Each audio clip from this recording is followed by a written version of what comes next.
Hello students, how are you. स्वागत है आप सभी का फिर से मेरे यूट्यूब चैनल दीपक ट्यूटोरियल्स में। लास्ट क्लास में प्रीवियस वीडियो में हम लोगों ने एक नया चैप्टर इलेक्ट्रोकेमिस्ट्री स्टार्ट किया था और प्रीवियस क्लास में मैंने आप लोगों को इलेक्ट्रोकेमिस्ट्री के इंट्रोडक्शन के बारे में बताया था, जिसके अंदर मैंने आपको ये बताया कि इस चैप्टर में हम लोगों को दो टाइप के सेल, इलेक्ट्रोकेमिकल सेल और इलेक्ट्रोलाइटिक सेल के बारे में पढ़ना होता है। मैंने आपको दोनों सेल्स के एग्जांपल्स भी दिए। आज हम लोग स्टार्ट करेंगे इस क्लास में इलेक्ट्रोकेमिकल सेल। इलेक्ट्रोकेमिकल सेल दो टाइप के सेल के बारे में मैंने आपको बताया था, इलेक्ट्रोकेमिकल सेल और इलेक्ट्रोलाइटिक सेल। आज हम पढ़ेंगे इलेक्ट्रोकेमिकल सेल। क्या होता है इलेक्ट्रोकेमिकल सेल? सबसे पहले देखिए, हिंदी में इस टर्म का मीन होता है विद्युत रासायनिक सेल। जैसा कि मैंने आपको लास्ट क्लास में भी बताया था और इसमें भी बता रहा हूं, इलेक्ट्रोकेमिकल सेल का मतलब ये नहीं होता कि जो इलेक्ट्रिकल एनर्जी को केमिकल एनर्जी में चेंज करे। इलेक्ट्रोकेमिकल सेल का मतलब ये होता है कि ऐसा सेल जो केमिकल एनर्जी को इलेक्ट्रिकल एनर्जी में चेंज करे। कोई भी ऐसा सेल जो कि केमिकल एनर्जी को चेंज कर दे किसमें? इलेक्ट्रिकल एनर्जी में। कोई भी ऐसा सेल जो केमिकल एनर्जी को इलेक्ट्रिकल एनर्जी में चेंज कर दे, वो इलेक्ट्रोकेमिकल सेल होता है। मैंने आपको प्रीवियस क्लास में एग्जांपल दिए थे, अभी मैं आपको एक और एग्जांपल देने जा रहा हूं। देखिए, इन्वर्टर मोस्टली सभी लोगों के घर में होता है इन्वर्टर। इन्वर्टर की अगर मैं बात करूं, इन्वर्टर का क्या काम होता है? जब हमारे घर में इलेक्ट्रिसिटी चली जाती है, जब लाइट चली जाती है, तब वो हमको एक इलेक्ट्रिकल एनर्जी प्रोवाइड करवाता है। जब तक लाइट है हमारे घरों में, जब तक इलेक्ट्रिसिटी है हमारे घरों में, तब तक वो क्या करता है? इलेक्ट्रिसिटी लेकर के खुद चार्ज होता रहता है। और जब इलेक्ट्रिसिटी चली जाती है, तब हमारे घर में वो इलेक्ट्रिकल एनर्जी क्या करवाता है? प्रोवाइड करवाता है। तो वो हमारे घर में इलेक्ट्रिकल एनर्जी प्रोवाइड करवा रहा है। लेकिन क्या कभी आप लोगों ने सोचा कि जब इलेक्ट्रिसिटी चली जाती है, जब लाइट चली जाती है, तब वो इन्वर्टर हमें इलेक्ट्रिसिटी कैसे देता है? वो हमको इलेक्ट्रिकल एनर्जी कैसे देता है? तो उसका रीजन ये है कि उस इन्वर्टर के अंदर वो एक बैटरी है। इन्वर्टर जो है बैटरी है, उस बैटरी के अंदर केमिकल रिएक्शंस हो रही है। उसके अंदर क्या हो रही है? केमिकल रिएक्शंस हो रही है। मैं ये बोलूं, उसके अंदर केमिकल एनर्जी है और वो उस केमिकल एनर्जी से अपनी बैटरी के अंदर केमिकल रिएक्शंस कर रहा है और उससे वो हम लोगों को दे रहा है इलेक्ट्रिकल एनर्जी। क्लियर ये बात? सपोज लाइट गए हुए हमारे घर में 7, 8 या 10 घंटे से ज्यादा हो गए, 10 घंटे से ज्यादा लाइट चली गई। अब 10 घंटे बाद में क्या होगा? अगर हम कंटिन्यूअसली उस 10 घंटे के पीरियड में फैन, लाइट, कूलर वगैरह ऑन करके रखे हैं उस इन्वर्टर से, तो 5, 7, 8 घंटे बाद में वो इन्वर्टर भी क्या करेगा? चार्ज नहीं रहेगा और हम लाइट ऑन नहीं कर सकते उस इन्वर्टर से। तो क्या हुआ? उसके अंदर जो केमिकल रिएक्शंस हो रही थी वो अभी होना बंद हो गई। और अगर होना बंद हो गई तो वो केमिकल एनर्जी से इलेक्ट्रिकल एनर्जी बना नहीं सकता। ये बात क्लियर? अभी थोड़ी देर बाद वापिस हमारे घरों में लाइट आ गई। जब लाइट आ गई तो इन्वर्टर वापिस से चार्ज होना स्टार्ट हो गया, और जब वो चार्ज हो रहा है तो उसके अंदर केमिकल रिएक्शंस हो रही है। और जब वापिस लाइट चली जाएगी तो ये केमिकल रिएक्शंस से हमको वापिस क्या मिलने लग जाएगी? इलेक्ट्रिकल एनर्जी मिलने लग जाएगी। तो इस टाइप का जो सेल होता है उसको हम बोलते हैं इलेक्ट्रोकेमिकल सेल, जो केमिकल एनर्जी को इलेक्ट्रिकल एनर्जी में चेंज कर दे। ये बात क्लियर है? तो आज हम इसके बारे में बात करने जा रहे हैं इस क्लास में, इलेक्ट्रोकेमिकल सेल के बारे में। देखिए आप लोग, इलेक्ट्रोकेमिकल सेल को स्टार्ट करने से पहले मैं आपको आज 3 टर्म्स के बारे में बता रहा हूं। पहले देखिए, पहली टर्म्स जो हम पढ़ेंगे आज वो है हमारी इलेक्ट्रोड। मैं आपको आज इलेक्ट्रोड के बारे में बताऊंगा जो बहुत काम आएगा इलेक्ट्रोकेमिकल सेल के अंदर। उसके अलावा number 2, electrode potential. Electrode potential, and third one is electrochemical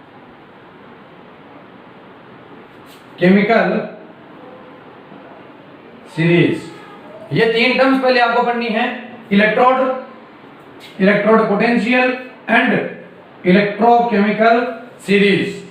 तो देखिए इलेक्ट्रोड को हिंदी टर्म भी इलेक्ट्रोड ही बोलते हैं, इलेक्ट्रोड मींस इलेक्ट्रोड पोटेंशियल को अगर मैं बोलूं तो मैं ये बोल सकता हूं इलेक्ट्रोड विभव, पोटेंशियल को हम हिंदी में विभव बोल सकते हैं, तो इलेक्ट्रोड विभव। और इलेक्ट्रोकेमिकल सीरीज यानी कि विद्युत रासायनिक श्रेणी, ये तो इसका हिंदी टर्म्स हुआ। अब सबसे पहले मैं आप लोगों को बताने जा रहा हूं number 1 electrode. What is electrode? Electrode क्या होता है? देखिए जितने भी टाइप की बैटरीज बनती है, जितने भी टाइप के सेल होते हैं, उन सब के अंदर 2 इलेक्ट्रोड होते हैं। जितने भी टाइप की बैटरीज सेल्स बनते हैं उन सब के अंदर 2 टाइप के क्या होते हैं? इलेक्ट्रोड। एक को हम लोग बोलते हैं एनोड और एक को हम लोग बोलते हैं कैथोड। एक एनोड होता है, एक कैथोड होता है। तो जो भी सेल बनेगा वो इलेक्ट्रोड 1 प्लस इलेक्ट्रोड 2 इन दोनों से मिलकर के बनेगा। इलेक्ट्रोड 1 प्लस इलेक्ट्रोड 2 ये दोनों मिलकर के क्या बना लेंगे? एक कंप्लीट सेल बना लेंगे, एक कंप्लीट सेल। तो मैं ये बोलूं कि इलेक्ट्रोड फर्स्ट जो है वो क्या है? तो वो है हाफ सेल, ये एक हाफ सेल है। और इलेक्ट्रोड 2 ये भी क्या है? तो ये भी एक हाफ सेल है जिसको अर्ध सेल बोलते हैं। इलेक्ट्रोड 1 और इलेक्ट्रोड 2 इन दोनों ने मिलकर के क्या बना दिया? एक कंप्लीट सेल बना दिया, एक पूरा सेल बना दिया। उस पूरे सेल के अंदर इलेक्ट्रोड 2 है, इलेक्ट्रोड फर्स्ट को मैं हाफ सेल बोलूंगा, इलेक्ट्रोड 2 को मैं हाफ सेल बोलूंगा। इनमें से एक इलेक्ट्रोड तो होगा एनोड और एक इलेक्ट्रोड होगा कैथोड। अब ये कौन सा एनोड होगा, कौन सा कैथोड होगा, ये तो आपको बाद में पता चलेगा जब आप बहुत ज्यादा स्टडी कर लोगे।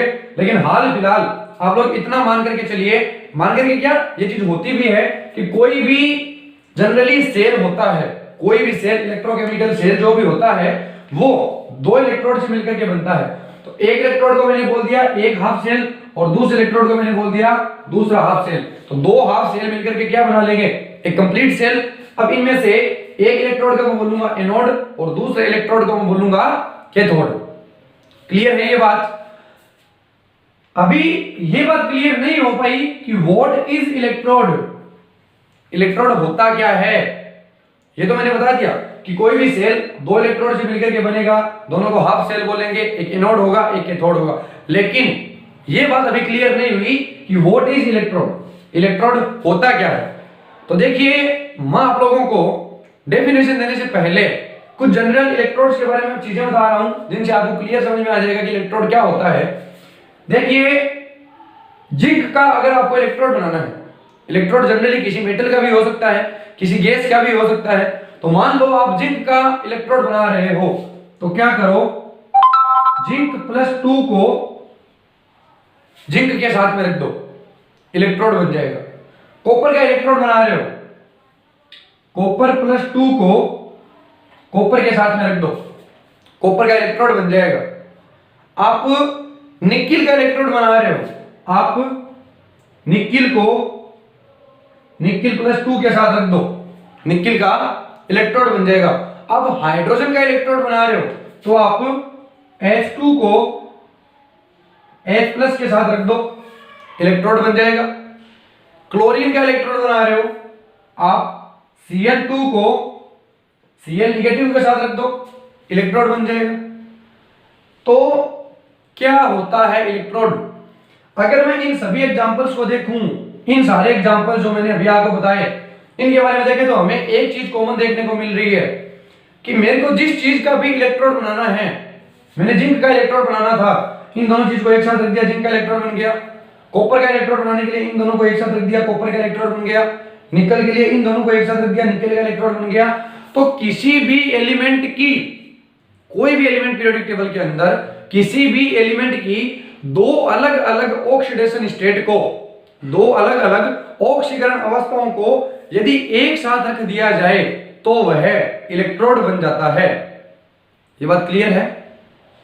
वापिस बोल रहा हूं मैं, ध्यान से सुनिए आप लोग। किसी भी एलिमेंट की, किसी भी तत्व की दो अलग अलग ऑक्सीकरण अवस्थाओं को, दो अलग अलग ऑक्सीडेशन स्टेट को एक साथ अगर रख दिया जाए तो वह उस एलिमेंट का क्या बन जाएगा? इलेक्ट्रोड बन जाएगा। जैसे मैंने जिंक देखो यहां पे जिंक की ऑक्सीडेशन स्टेट 0 है और यहां पे है +2, तो मैंने जिंक 0 की ऑक्सीडेशन स्टेट को जिंक +2 के साथ रख दिया, बन गया जिंक का इलेक्ट्रोड। क्लियर? कॉपर 0 को कॉपर +2 के साथ रख दिया, बन गया कॉपर का इलेक्ट्रोड। निकिल 0 को निकिल +2 के साथ रख दिया, बन गया निकिल का इलेक्ट्रोड। यहां पे हाइड्रोजन की ऑक्सीडेशन स्टेट 0 को रख दिया +1 के साथ, बन गया इलेक्ट्रोड। यहां Cl2 की ऑक्सीडेशन स्टेट 0, इसको रख दिया -1 के साथ, बन गया इलेक्ट्रोड। तो किसी भी एलिमेंट की दो अलग अलग ऑक्सीडेशन स्टेट को एक साथ यदि रख दिया जाता है तो वह उस एलिमेंट का क्या बन जाएगा?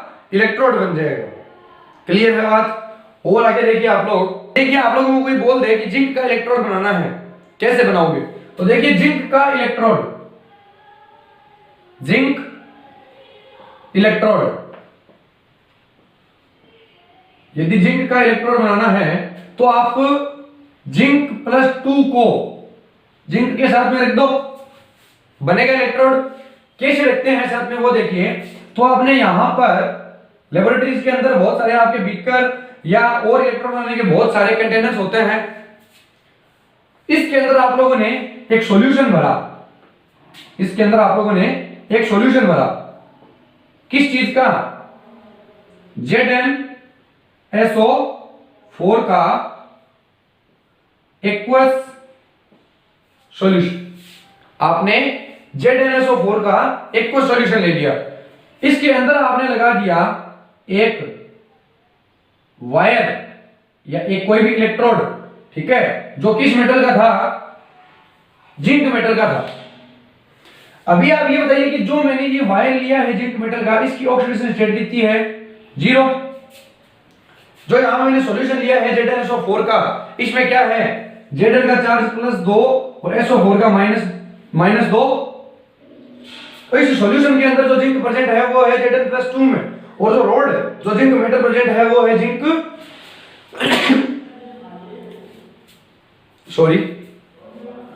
जो रोड प्रेजेंट है उसके अंदर जिंक मेटल है 0 ऑक्सीडेशन स्टेट में, और जो यहां पे जिंक आयन है वो है +2 में।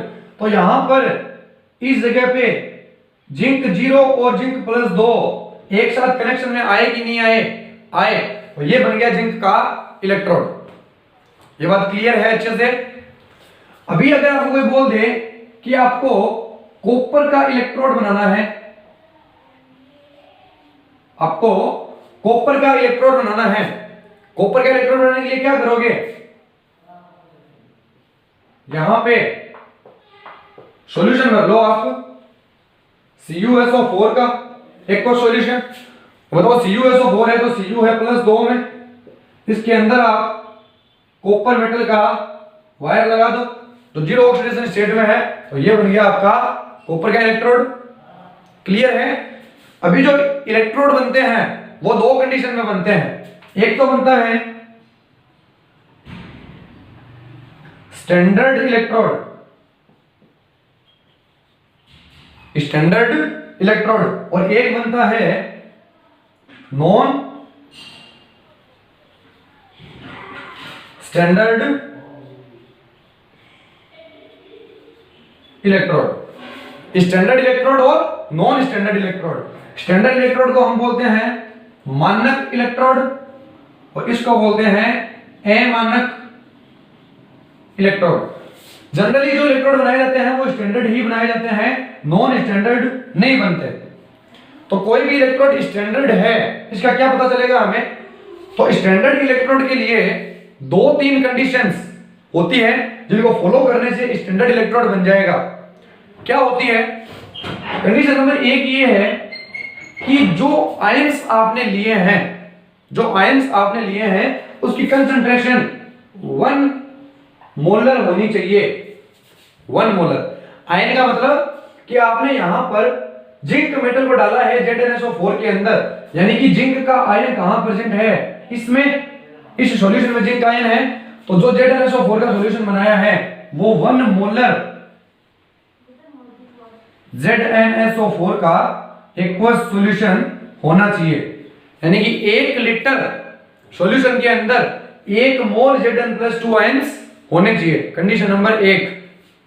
कंडीशन नंबर 2, आपने जो टेम्परेचर दिया है वो 25 डिग्री सेल्सियस होना चाहिए, यानी कि इस पूरे कंटेनर का जो टेम्परेचर है, इस पूरे सॉल्यूशन का जो टेम्परेचर है वो 25 डिग्री सेल्सियस होना चाहिए। और नंबर 3 और इंपॉर्टेंट ये है, अगर कभी गैस है, किसी भी इलेक्ट्रोड के अंदर अगर कोई गैस है तो उस गैस का प्रेशर होगा और वो प्रेशर 1 बार होना चाहिए। अगर ये 3 कंडीशन फॉलो हो रही है तो जो इलेक्ट्रोड बनेगा वो स्टैंडर्ड कंडीशन में बनेगा, और अगर इन 3 में से कोई भी एक कंडीशन फॉलो नहीं हुई तो जो इलेक्ट्रोड बनेगा वो नॉन स्टैंडर्ड बनेगा, अमानक बनेगा। ये बात क्लियर है। अभी अगर कोई गैस का इलेक्ट्रोड आप लोगों को बनाना है तो आप लोग कैसे बनाओगे? जैसे जिंक का बनाना था, आपने ZnSO4 ले लिया, जिंक की मेटल डाल दी, बन गया जिंक का इलेक्ट्रोड। कॉपर का बनाना था, CuSO4 का सॉल्यूशन ले लिया, इसके अंदर कॉपर की मेटल डाल दी, कॉपर का रोड डाल दिया, बन गया कॉपर का इलेक्ट्रोड। लेकिन अगर आपको ये बोल दे कि आपको हाइड्रोजन का इलेक्ट्रोड बनाना है, तो हाइड्रोजन तो क्या होती है बताइए? गैस होती है। गैस का इलेक्ट्रोड कैसे बनेगा वो देखते हैं अपन। अभी आपको अगर बोला जाए कि आपको हाइड्रोजन का इलेक्ट्रोड बनाना है, आपको हाइड्रोजन का इलेक्ट्रोड बनाना है, और बताइए हाइड्रोजन क्या होती है? तो hydrogen is a gas, hydrogen gas होती है। अब क्या करोगे? देखो, आपने इस कंटेनर के अंदर सॉल्यूशन भर लिया,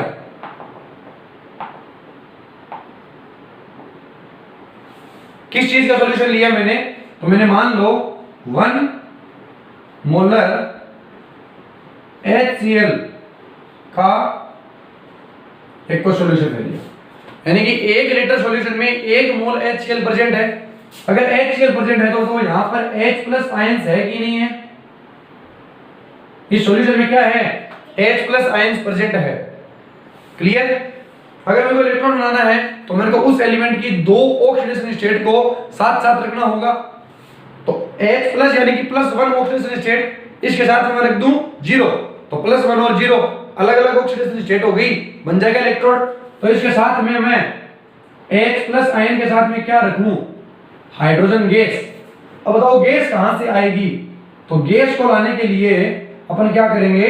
यहां पर इस जगह से H2 गैस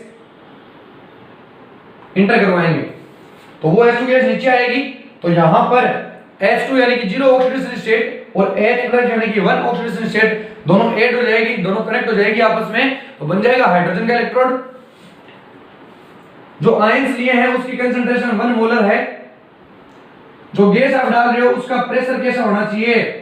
1 बार। अभी मैंने आपको बताया था, जो आप गैस अंदर इंटर करवा रहे हो उसका प्रेशर कितना होना चाहिए? 1 बार। और इस पूरे कंटेनर को आपने जो टेम्परेचर दिया हुआ है वो है 25 डिग्री सेल्सियस। देखिए, जिंक का जब आपने इलेक्ट्रोड बनाया था, वापिस बता दूं मैं एक बार आपको रफली, जिंक का जब इलेक्ट्रोड बनाया था आपने यहां पे क्या करा? ZnSO4 का सॉल्यूशन ले लिया और अंदर एक रोड डाल दी जिंक की। यहां पे आपके पास रोड डालने के लिए किसकी है? किसी भी चीज की नहीं है, नहीं है रोड। तो आप क्या करोगे? यहां पर एक रोड लगा दोगे। अगर कभी भी आप गैस ले रहे हो, अंदर अगर गैस है तो आप यहां पर एक रोड लगा दोगे प्लेटिनम मेटल की, तो यह आपका किसी भी गैस का इलेक्ट्रोड बन जाएगा। तो यह हाइड्रोजन का इलेक्ट्रोड बन गया। अब आप ये बताइए कि ये वाला इलेक्ट्रोड स्टैंडर्ड कंडीशन में है कि नहीं है? तो ये वाला इलेक्ट्रोड स्टैंडर्ड कंडीशन में है। 1 बार प्रेशर है, 1 मोलर कंसंट्रेशन है, 25 डिग्री सेल्सियस टेम्परेचर है। तो इसको अपन बोलते हैं स्टैंडर्ड हाइड्रोजन इलेक्ट्रोड। अगर शॉर्ट में लिखूं तो SHE, स्टैंडर्ड हाइड्रोजन इलेक्ट्रोड, मानक हाइड्रोजन इलेक्ट्रोड बन गया ये। क्लियर है ये बात? इसी भी टाइप से आप क्लोरीन गैस का बना सकते हो, आप और भी किसी भी गैस का इलेक्ट्रोड अगर बनाना चाहो तो इस तरीके से बना सकते हो। तो पहली टर्म्स इलेक्ट्रोड अपनी क्लियर है। किसी भी दो एलिमेंट की अलग अलग ऑक्सीडेशन स्टेट को एक साथ यदि रख दिया जाता है तो वह इलेक्ट्रोड बन जाता है, जो दो तरीके से बन सकता है, स्टैंडर्ड भी बन सकता है, नॉन स्टैंडर्ड भी बन सकता है। लेकिन जनरली हम सेल के अंदर जो इलेक्ट्रोड यूज में लेते हैं वो स्टैंडर्ड इलेक्ट्रोड ही होता है। क्लियर है? अभी टर्म्स नंबर 2 पढ़ेंगे अपन, जिसका नाम है इलेक्ट्रोड पोटेंशियल। क्या होता है इलेक्ट्रोड पोटेंशियल वो देखिए आप लोग। कोई भी इलेक्ट्रोड जो होता है उसका एक पोटेंशियल होता है, एक विभव होता है। देखिए फिजिक्स के अंदर आप लोगों ने टर्म्स पढ़ी होगी, एक गैल्वेनोमीटर करके एक डिवाइस होती है जो कि पोटेंशियल मापने के ही ज्यादातर काम आती है। तो सपोज आप लोगों को एक दो इलेक्ट्रोड दे दिए जाते हैं, एक जिंक का इलेक्ट्रोड जिसके अंदर जिंक +2 और जिंक लगा हुआ है, एक दे दिया आपको कॉपर का इलेक्ट्रोड जिसके अंदर Cu+2 और Cu लगा हुआ है। अब आपको इस इलेक्ट्रोड का एक पोटेंशियल है, कुछ भी पोटेंशियल हो सकता है, इसका एक पोटेंशियल है, कुछ भी विभव हो सकता है। जनरली हम ये बोले कि ये इलेक्ट्रोड जो बना है ये कितने वोल्ट का है, उसी को अपन बोलते हैं पोटेंशियल, कि इसका पोटेंशियल क्या है। तो सपोज आपके पास यहां पर एक जिंक का इलेक्ट्रोड आपने भरा, यहां पर ZnSO4, यहां पर ली एक जिंक की मेटल, ये बन गया जिंक का इलेक्ट्रोड। यहां पर आपने लिया इसके अंदर CuSO4 और यहां पर लगा दिया एक Cu की रॉड, ये लो, ये जिंक का इलेक्ट्रोड, ये कॉपर का इलेक्ट्रोड। इसका कुछ ना कुछ पोटेंशियल है, इसका कुछ ना कुछ पोटेंशियल है। अभी आपने इन दोनों को गैल्वेनोमीटर से जोड़ दिया, तो ये गैल्वेनोमीटर क्या करेगा, ये गैल्वेनोमीटर इस इलेक्ट्रोड का पोटेंशियल और इस इलेक्ट्रोड का पोटेंशियल, इन दोनों पोटेंशियल के बीच का डिफरेंस कितना है, इसका विभव और इसका विभव, इन दोनों विभवों के बीच में अंतर कितना है, यानी कि विभवांतर, पोटेंशियल डिफरेंस, ये बताता है। तो मान लो सपोज ये एक वैल्यू आ गई 0.50 वोल्ट प्लस में।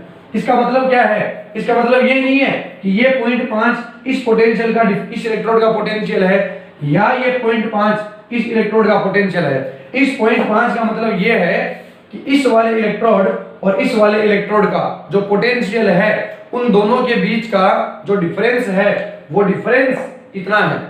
तो अभी हमारे पास एक कंफ्यूजन ये रहती है कि हमको किसी भी एक इलेक्ट्रोड का अगर पोटेंशियल निकालना है, किसी भी एक इलेक्ट्रोड का यदि विभव निकालना है, तो हम लोग कैसे निकालें। हमारे पास डिवाइस है, गैल्वेनोमीटर है, बट वो क्या करेगा, वो दो इलेक्ट्रोड के बीच के पोटेंशियल का जो डिफरेंस होगा उसको बताएगा। तो अगर हम लोगों को किसी एक इलेक्ट्रोड का पोटेंशियल निकालना है, किसी एक इलेक्ट्रोड का विभव यदि हमको निकालना है, तो हम क्या करेंगे, उसके लिए एक खास काम हम लोगों को करना पड़ेगा। एक और ऐसी डिवाइस है जिस डिवाइस से हम लोग किसी एक इलेक्ट्रोड का पोटेंशियल निकाल सकते हैं। वो कैसे निकालते हैं वो देखिए आप लोग। इलेक्ट्रोड, कोई भी आपके पास एक इलेक्ट्रोड है, उस एक इलेक्ट्रोड का पोटेंशियल यदि आप लोगों को निकालना है तो आप एक स्पेशल इलेक्ट्रोड का यूज करोगे, इसका नाम है SHE। अभी थोड़ी देर पहले आप लोग करके गए हो, इसको बोलते हैं अपन standard hydrogen electrode, standard hydrogen electrode. आप स्टैंडर्ड हाइड्रोजन इलेक्ट्रोड का यूज करके किसी भी एक सिंगल इलेक्ट्रोड का पोटेंशियल फाइंड कर सकते हो। वो कैसे, वो देखिए। तो आप लोगों को मान लो मैंने दे दिया कि जिंक +2 के साथ जिंक, यानी कि ये जिंक का इलेक्ट्रोड है, बताइए इस इलेक्ट्रोड का पोटेंशियल कितना होगा। तो आप क्या करोगे, आपने जिंक का जो इलेक्ट्रोड था, आपने जिंक का जो इलेक्ट्रोड था वो ले लिया, ZnSO4, यहां पर ये जिंक, ये आपने जिंक का एक इलेक्ट्रोड ले लिया। अभी आपको पता लगाना है कि इसका पोटेंशियल कितना है, तो आप साथ में क्या यूज करोगे, SHE, मानक हाइड्रोजन इलेक्ट्रोड, यानी कि स्टैंडर्ड हाइड्रोजन इलेक्ट्रोड यूज करोगे। वो कैसे, तो देखिए स्टैंडर्ड हाइड्रोजन इलेक्ट्रोड की अगर मैं बात कर रहा हूं तो मैंने यहां पर 1 मोलर HCl का सॉल्यूशन ले लिया, इसका टेंपरेचर मैंने दिया 25 डिग्री सेल्सियस, और यहां से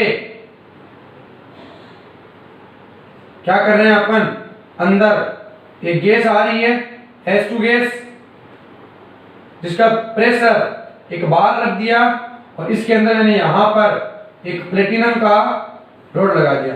यह हो गया स्टैंडर्ड हाइड्रोजन इलेक्ट्रोड।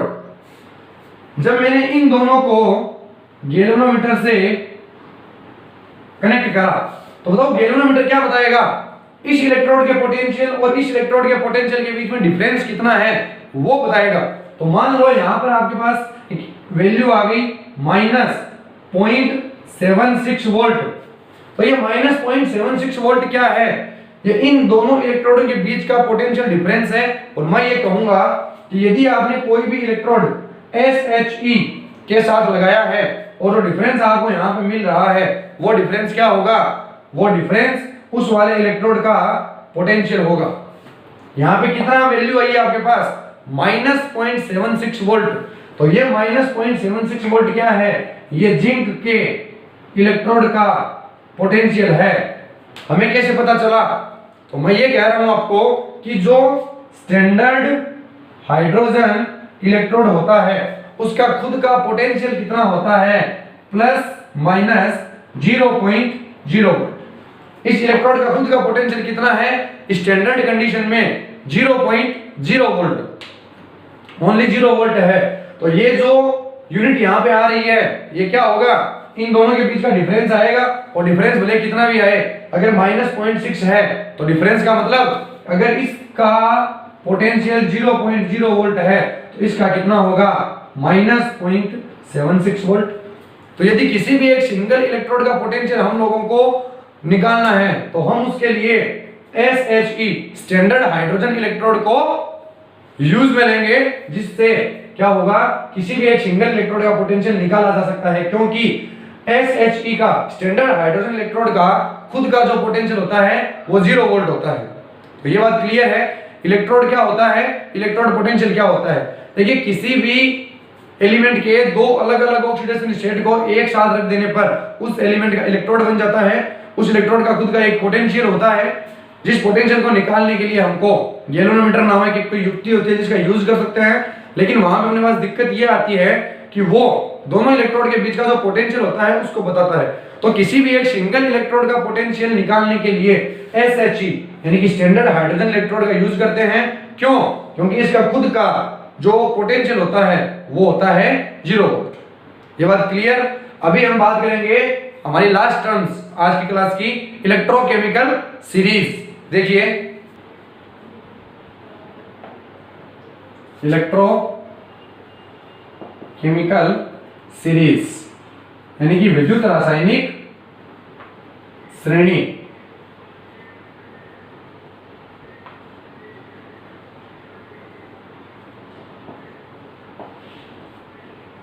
देखिए इलेक्ट्रोकेमिकल सीरीज क्या होती है, तो जैसे जिंक का एक इलेक्ट्रोड है, ये जिंक का इलेक्ट्रोड है, इसका स्टैंडर्ड कंडीशन में जो पोटेंशियल होता है E, इस साइन का मतलब स्टैंडर्ड कंडीशन में, तो स्टैंडर्ड कंडीशन में इसका जो पोटेंशियल होता है वो होता है -0.76 वोल्ट। क्लियर। जो हाइड्रोजन है H2 और 2H पॉजिटिव, इसका जो स्टैंडर्ड कंडीशन में इलेक्ट्रोड पोटेंशियल होता है वो होता है 0.0 वोल्ट। तो इसी टाइप से जो कॉपर का इलेक्ट्रोड है उसका भी कुछ पोटेंशियल होगा, जो निकिल का इलेक्ट्रोड है उसका भी कुछ पोटेंशियल होगा, जो क्लोरीन है उसका भी कुछ पोटेंशियल होगा, उसके अलावा जो आयरन है उसका भी कुछ पोटेंशियल होगा। तो इस टाइप से जितने भी मेटल है, जितने भी एलिमेंट है, सबका इलेक्ट्रोड होता है और सब इलेक्ट्रोड का कुछ ना कुछ पोटेंशियल होता है। जब सभी इलेक्ट्रोड्स को उसके पोटेंशियल की वैल्यू के अकॉर्डिंग घटते क्रम में या बढ़ते क्रम में जब अरेंज कर दिया जाता है, सभी इलेक्ट्रोड्स को उसके पोटेंशियल की वैल्यू के डिक्रीजिंग ऑर्डर में या इंक्रीजिंग ऑर्डर में जब अरेंज कर दिया जाता है तो एक इलेक्ट्रोकेमिकल सीरीज हम लोगों को मिल जाती है। बहुत ज्यादा यूजफुल है ये। आप लोगों को सीरीज को याद करने की कोई आवश्यकता नहीं है, बस ये ध्यान में रहना चाहिए कि इलेक्ट्रोकेमिकल सीरीज होती क्या है। तो क्या होती है, जितने भी इलेक्ट्रोड्स है उन सब इलेक्ट्रोड्स को उनके पोटेंशियल की वैल्यू के अकॉर्डिंग जब डिक्रीजिंग ऑर्डर में या इंक्रीजिंग ऑर्डर में अगर रख दिया जाता है तो एक सीरीज मिल जाती है, जिस सीरीज को हम लोग बोलते हैं इलेक्ट्रोकेमिकल सीरीज। आपको याद करने की नहीं आ सकता। अगर आपको एग्जाम में कोई भी दो इलेक्ट्रोड दिए जाएंगे तो उन दोनों इलेक्ट्रोड्स का पोटेंशियल भी आप लोगों को दिया जाएगा। तो आज की क्लास में हम लोग इतना ही पढ़ेंगे। इलेक्ट्रोड क्या होता है, इलेक्ट्रोड पोटेंशियल क्या होता है और इलेक्ट्रोकेमिकल सीरीज क्या होती है। नेक्स्ट क्लास में मैं आप लोगों को बताऊंगा इलेक्ट्रोकेमिकल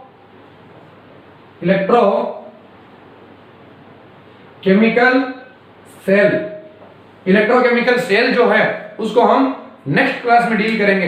इलेक्ट्रोकेमिकल सेल यानी कि दो इलेक्ट्रोड से बनेगा।